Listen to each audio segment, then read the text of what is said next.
안녕하세요. 오늘 들려드릴 이야기는 아마 믿기 어려우실 겁니다. 저 자신도 아직도 믿어지지가 않거든요. 혹시 여러분은 가족이라는 게 뭐라고 생각하세요? 저는 평생 그 답을 찾으며 살았습니다. 그리고 40이 넘어서야 정말 잔혹한 방법으로 그 답을 알게 되었어요. 30살 무렵 아주 사소한 이유로 동사무소에 갔습니다. 단지 기본증명서 하나 떼려고 갔을 뿐인데 그 종이 한 장이 제 인생을 완전히 뒤흔들어 놓았습니다. 때로는 진실이 축복이 아니라 저주가 되기도 하더라고요. 그날 이후 제 인생은 완전히 달라졌거든요. 그날은 정말 평범한 화요일 오전이었어요. 무슨 서류가 필요해서 동사무소에 갔는데 뭔가 복잡해서 기본증명서도 함께 떼게 되었어요.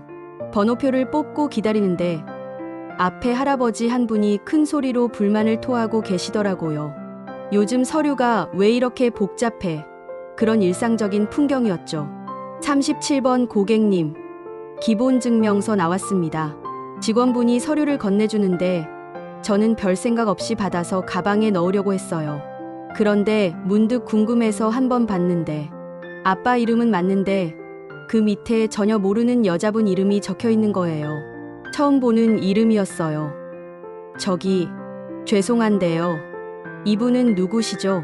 직원은 컴퓨터 화면을 보더니 무덤덤하게 말했어요. 기본증명서에는 친부, 친모가 기재됩니다. 그 순간 정말 시간이 멈춘 것 같았어요. 친모라고요? 그럼 제 친모가 살아계신 건가요? 네, 살아계시네요. 몇 달 전에 개명도 하셨네요. 자세한 주소는 초본을 떼시면 나와요. 친딸이시니까 당연히 떼실 수 있고요. 그때까지도 실감이 안 났어요. 저는 떨리는 손으로 초본을 신청했어요. 10분 정도 걸려요.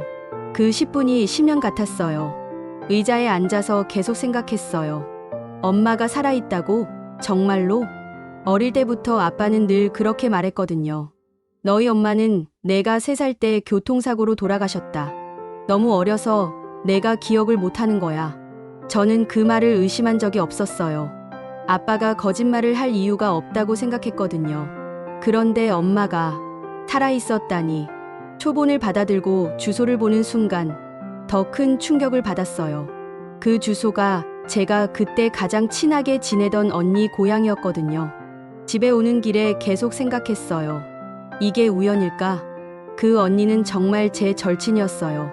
대학 때부터 알고 지낸 사이인데 서로 집에 놀러 갈 정도로 가까웠거든요. 그런데 30년 만에 찾은 엄마 주소가 언니 고향이라니. 물론 그 지역이 커서 모를 수도 있지만 혹시나 하는 마음에 집에 도착하자마자 언니에게 전화를 걸었어요. 언니, 나 지금 너무 혼란스러워. 왜? 무슨 일인데? 엄마가 살아있대. 언니도 깜짝 놀랐어요. 제 사연을 다 아는 사람이었거든요. 그런데 제가 주소를 말해주자. 잠깐, 그 동네가 어디라고? 맞아. 왜? 야, 거기 우리 친정 동네야. 이거 정말 소름 돋지 않아요? 거의 30년 만에 엄마를 찾았는데 하필 제일 친한 언니 친정 동네라니. 우리 엄마가 거기서 방앗간 하잖아. 그 동네 사람들 다 아셔. 바로 물어볼게.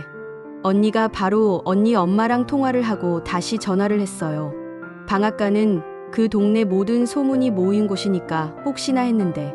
나영아, 너희 엄마가 우리 엄마 동네 이장님 부인이래. 우리 엄마가 아주 잘 아네. 이건 정말 운명이라고 느껴졌어요. 번호까지 알아봐 줄 수 있대. 잠깐만 기다려. 몇 분 후 제 휴대폰에 문자가 왔어요. 거기에는 거의 30년 만에 처음 보는 엄마의 전화번호가 적혀 있었어요. 그날 밤 저는 그 번호가가 맴돌아 거의 밤을 꼬박 새웠어요. 이제 곧 엄마의 목소리를 들을 수 있구나. 가슴이 터질 것 같았어요. 다음 날 오후 드디어 용기를 내서 전화를 걸었어요. 벨이 1번, 2번 울릴 때마다 심장이 멈출 것 같았어요. 여보세요? 그 목소리. 어디선가 들어본 것 같은 그리운 목소리였어요. 안녕하세요. 혹시 저 나영인데요. 그 순간 전화 너머로 흐느끼는 소리가 들렸어요. 어머나, 내 딸, 정말 내 딸이구나. 어떻게 날 찾았니? 저도 그 자리에서 눈물이 쏟아졌어요. 거의 30년 만에 듣는 내 딸이라는 말. 그 두 마디가 이렇게 소중할 줄 몰랐어요. 첫 통화는 1시간 넘게 이어졌어요. 엄마는 제가 잘 살고 있는지, 시집은 잘 갔는지, 아이는 있는지, 정말 많은 것들을 물어보셨어요. 나영아, 엄마가 너무 미안하다. 그땐 정말 어쩔 수 없었어. 저는 궁금했지만 깊이 묻지 않았어요. 중요한 건 과거가 아니라 지금이니까요. 그날 이후로 저는 완전히 달라졌어요. 백화점을 가면 중년 여성 옷들만 눈에 들어왔어요. 우리 엄마가 입으면 예쁠 것 같은데 이런 생각만 했어요. 남편에게도 딸에게도 자랑했어요. 여보, 이제 나도 엄마가 있어. 지은아, 너한테도 이제 외할머니가 생겼어. 정말 세상을 다 가진 기분이었어요. 엄마와는 일주일에 2~3번씩 통화했어요. 엄마는 항상 우셨어요. 나영아, 엄마가 정말 보고 싶었어. 너 때문에 잠도 못 잤어. 그런 말씀을 하실 때마다 제 마음은 녹아내렸어요. 하지만 모든 사람이 제 기쁨을 함께 해주지는 않았어요. 동생에게 엄마 이야기를 했을 때 동생은 완전히 다른 반응을 보였어요. 누나, 정신 차려. 우리 버리고 간 사람이 무슨 엄마야? 하지만 그래도 친엄마잖아. 친엄마면 뭐해? 30년 동안 소식도 안 물어보던 사람이. 누나는 너무 순진해. 동생은 끝까지 만나는 걸 반대했어요. 저는 이해했어요. 동생은 저보다 더 어릴 때 헤어진 거니까 상처가 더 클 수도 있잖아요. 저도 엄마에 대한 기억이 없는데 동생은. 아빠에게는 차마 말도 못했어요. 어떻게 말해요? 아빠, 제가 엄마를 찾았어요. 그런데 엄마가 살아계셔요. 이렇게요? 아빠가 왜 엄마가 죽었다고 했는지는 모르겠지만 분명 이유가 있으셨을 거예요. 그런데 제가 엄마를 찾았다고 하면 아빠는 어떤 기분이실까요? 그래서 저는 혼자만의 비밀로 간직하기로 했어요. 저 혼자서라도 엄마를 만나고 싶었거든요. 그 이후 몇 달 동안은 정말 행복했어요. 엄마와 자주 전화 통화를 했거든요. 엄마는 그 동네에서 이장님 부인으로 살고 계셨어요. 전화할 때마다 동네 이야기도 해주시고 우리 딸이라고 부르시면서 정말 자랑스러워 하셨어요. 한 번도 얼굴을 본 적은 없었지만 목소리만으로도 충분했어요. 전화 너머로 들리는 엄마의 웃음소리가 그렇게 소중할 줄 몰랐거든요. 저는 엄마에게 용돈도 드리고 그의 명절엔 선물도 보내드렸어요. 엄마는 너무 고마워하셨어요. 나영아, 내가 이렇게 잘 커져서 엄마가 얼마나 자랑스러운지 몰라. 그런 말을 들을 때마다 저는 정말 뿌듯했어요. 아, 나도 이제 진짜 딸이 되었구나. 친구들에게도 자랑했어요. 나 엄마 찾았어. 모든 사람이 신기해했어요. 드라마 같은 일이라고. 정말 그때만 해도 저는 행복했어요. 늦었지만 엄마와 딸로 살아갈 수 있다고 믿었거든요. 그런데 그해 겨울날 엄마에게서 급한 전화가 왔어요. 나영아, 엄마가 급한 일이 생겼어. 빙판길에서 넘어져서 병원에 입원했는데 수술비가 부족해. 깜짝 놀라서 바로 물어봤어요. 어머나, 많이 다치셨어요? 얼마나 필요하세요? 200만 원 정도면 될 것 같은데. 미안해, 나영아. 저는 주저하지 않고 송금했어요. 엄마가 아픈데 돈이 뭐가 중요해요? 그리고 보약도 주문해서 보내드리고 과일도 한 박스 보내드렸어요. 엄마는 정말 고마워하셨어요. 나영아, 정말 고마워. 엄마가 이런 딸을 둬서 얼마나 다행인지 몰라. 그런데 며칠 후에 문자가 하나 왔어요. 이번에 도움받은 거 잊지 않을게. 거래는 확실하게 하는 편이라 다음에도 잘 부탁해. 그 문자를 보는 순간 저는 정말 어떻게 표현해야 할지 모르겠어요. 마치 머리를 둔기로 얻어맞은 것 같았어요. 거래라고요? 저에게는 기적이었어요. 거의 30년 만에 연락된 엄마. 아픈 엄마를 돌보는 게 당연한 일이라고 생각했는데 엄마에게는 그냥 거래였던 거예요.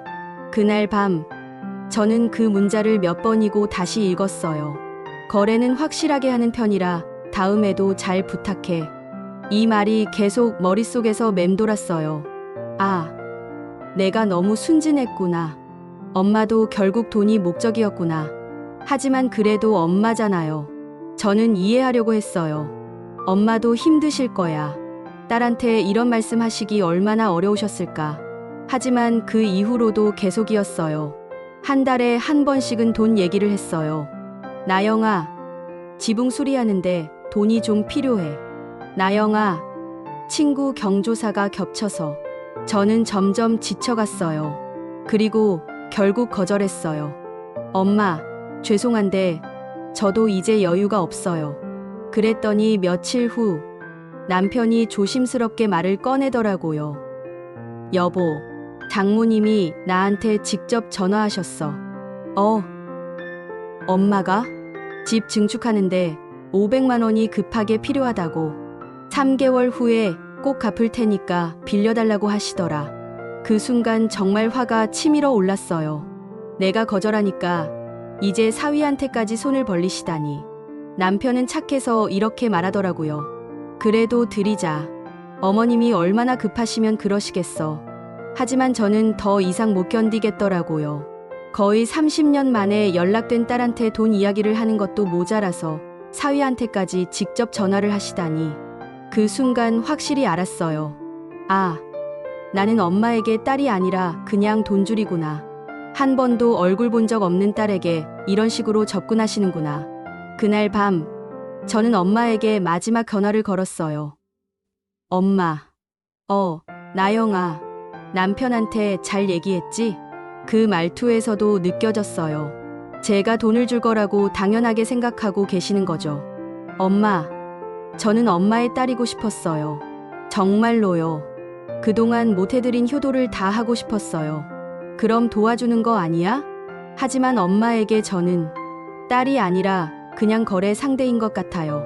거래는 확실하게 하신다면서요? 잠시 정적이 흘렀어요. 엄마, 더 이상은 연락하지 마세요. 저도 더 이상 연락 안 할게요. 저는 전화를 끊었어요. 손이 떨렸지만 끊었어요. 그리고 정말로 그 이후 연락이 없었어요. 엄마도 나를 찾지 않으셨어요. 만약 정말 딸이 그리웠다면 돈이 문제가 아니라 그냥 목소리라도 들으려고 전화하셨을 텐데 안 하시더라고요. 그때 깨달았어요. 제가 엄마에게는 정말로 돈줄이었구나. 딸이 아니라. 그 이후 몇 년 동안은 정말 힘들었어요. 내가 너무 냉정했나? 그래도 엄만데. 이런 생각에 자책도 많이 했어요. 하지만 시간이 지나면서 객관적으로 생각해보게 되었어요. 만약 제가 엄마였다면 어땠을까요? 거의 30년 만에 딸을 만났다면 돈이 문제가 아니라 그냥 딸이 보고 싶어서 매일이라도 연락했을 거예요. 딸이 힘들어하면 오히려 제가 도와주려고 했을 거고요. 하지만 우리 엄마는 안 그러셨어요. 돈이 필요할 때만 연락하시고 제가 거절하니까 아예 연락을 끊었어요. 가끔 이런 생각도 해요. 차라리 모르고 살았으면 덜 아팠을까? 하지만 지금은 알게 되어서 다행이라고 생각해요. 평생 엄마는 어떤 분이셨을까? 살아계셨다면 나를 얼마나 사랑해 주셨을까? 이런 환상을 가지고 살았을 텐데 현실을 알게 된 거잖아요. 벌써 10년도 넘은 일이에요. 지금은 정말 담담해요. 가끔 엄마 생각이 날 때가 있긴 해요. 특히 제 딸을 보면서요. 제 딸은 올해 대학생이 되었어요. 너무 어른스럽게 잘 자랐죠. 가끔 이 아이를 보면서 생각해요. 나는 절대 이 아이를 포기하지 않을 거야. 그래서 깨달았어요. 가족이라는 건 혈연이 아니라 마음이더라고요. 엄마는 저에게 혈연으로는 가장 가까운 사람이었지만 마음으로는 가장 먼 사람이었던 것 같아요. 요즘도 가끔 궁금하긴 해요. 엄마는 지금 어떻게 사실까? 건강하실까? 생각해보면 엄마가 먼저 저를 찾아서 돈을 달라고 한 건 아니에요. 거의 30년 만에 제가 먼저 찾게 된 거였으니까요. 그런데 하필이면 그 시기에 엄마에게 돈이 필요한 일이 많이 생겼던 거죠. 그렇게 생각하고 싶어요. 어쩌면 정말 우연이었을 수도 있어요. 하지만 그 우연이 저에게는 너무 가혹했고요. 언니는 가끔 그 동네 소식을 전해줘요. 너희 엄마 요즘도 이장 부인으로 바쁘게 사시더라. 이 정도면 충분해요. 지금 돌이켜보면 그때 그 선택이 맞았던 것 같아요. 만약 계속 돈을 들였다면 지금쯤 저는 어떻게 되어 있을까요? 아마 엄마의 ATM 기계가 되어 있겠죠. 완전 제 생각이지만요. 그보다는 이렇게 깔끔하게 정리된 게 나은 것 같아요. 여러분이라면 어떻게 하셨을까요? 제가 너무 냉정했던 걸까요? 아니면 당연한 선택이었을까요? 혹시 비슷한 경험이 있으신 분들 계신가요? 댓글로 여러분의 이야기도 들려주세요. 가족의 의미에 대해서도 생각해 보시길 바래요. 진짜 가족은 혈연이 아니라 마음이 아닐까 싶어요. 오늘의 이야기는 여기까지입니다. 끝까지 들어주셔서 정말 감사합니다.